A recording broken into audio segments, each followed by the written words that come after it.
Ted Stevens news is good. He's been indicted on 7 counts. What are they, Melanie?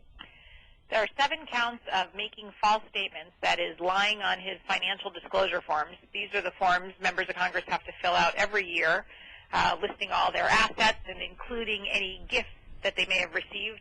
Ted Stevens got over $250,000 in gifts from a company called Vico and its chairman, Bill Allen, between 1999 and 2006, and yet he never reported any of it on those forms. So these are oil service companies that go to fix his house and put in $250,000 worth of renovations. What's an oil service company doing renovating a house? Make it a trade with Ted Stevens that they'll renovate his house in return for Senator Stevens' help with legislative agenda. Now, it's interesting that the Department of Justice chose not to prosecute Mr. Stevens for bribery or honest services fraud, the kind of crimes you'd expect to see him charged with, but instead went with the much simpler financial disclosure form lies, which is called false statements.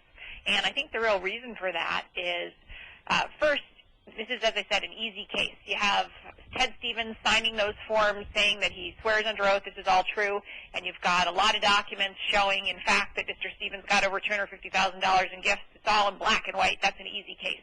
A bribery case is a really complicated case.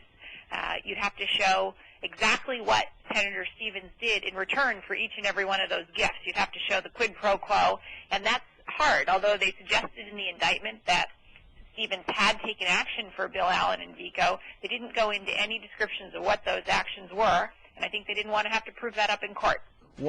Oh God, please give me a speech right in front of the jail where you break down and cry and talk about how you found Jesus.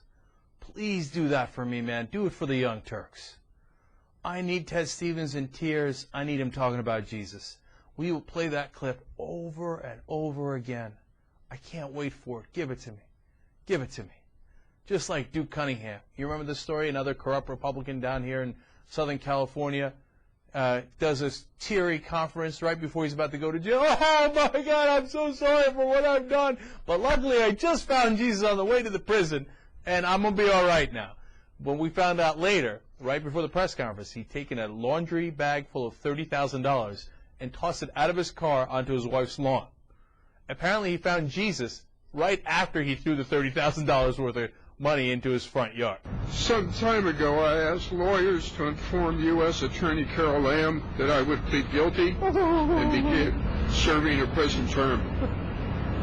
Today is a culmination of that process. I will continue to cooperate with the government's ongoing investigation to the best of my ability. Oh, give it to me, Stevens. Give it to me, man. I need you breaking down just like that. I know that I will forfeit my freedom, my reputation, my worldly possessions, most importantly, the trust of my friends and family. Ah, yeah, that's the kind of Republican I like. The one weeping in front of a prison.